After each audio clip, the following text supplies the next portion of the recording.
Hello guys, may gusto rin akong i-share sa inyo. Ito ay tungkol sa pagtuturo ni Jesus sa kautusan ni Moises sa mga alagad niya at sa karamihan ng tao. Sinasabi niya na dapat ito'y sundin at ganapin.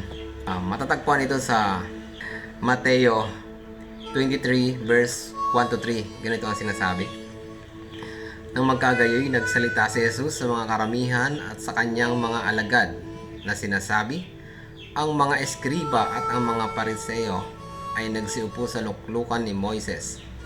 Kaya nga ang lahat ng sa kanila'y ipag-utos sa inyo ay gawin ninyo at ganapin.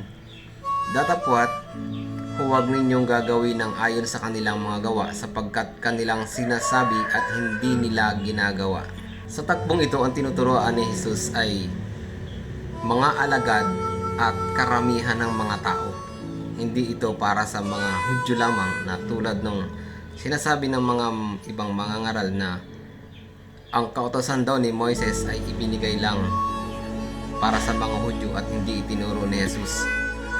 At kung talagang para sa mga Hudyo lamang ito, bakit sinabi ni Jesus na dapat itong sundin at ganapin?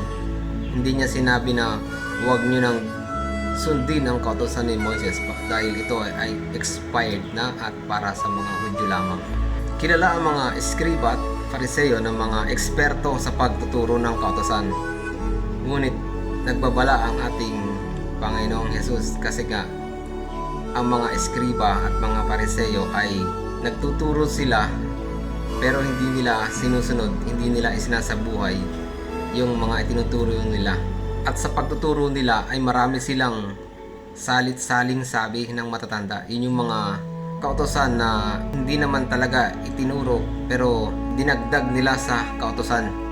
Katulad na lang nung paratang ng mga Hudyo kay Jesus na sinira ang Sabat.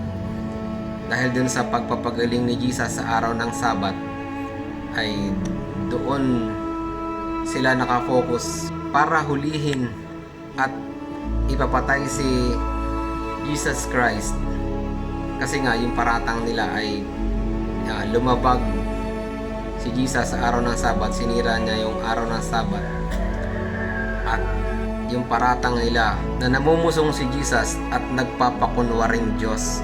Nagbababala si Jesus tungkol sa mga nagtuturo ng kautosan na mga nagkukunwari lamang. Sinasabi nila na ito ang dapat sundin pero hindi nakikita sa kanilang pamumuhay at hindi nila isinasabuhay. Kaya ang dapat natin gawin, sundin natin ang utos ng Diyos kasi ito ay banal, matuwid at mabuti. Matuwid ang ating Panginoong Hesus. Wala siyang sinira o nilabag isa man sa utos kundi kanyang tinupad ito.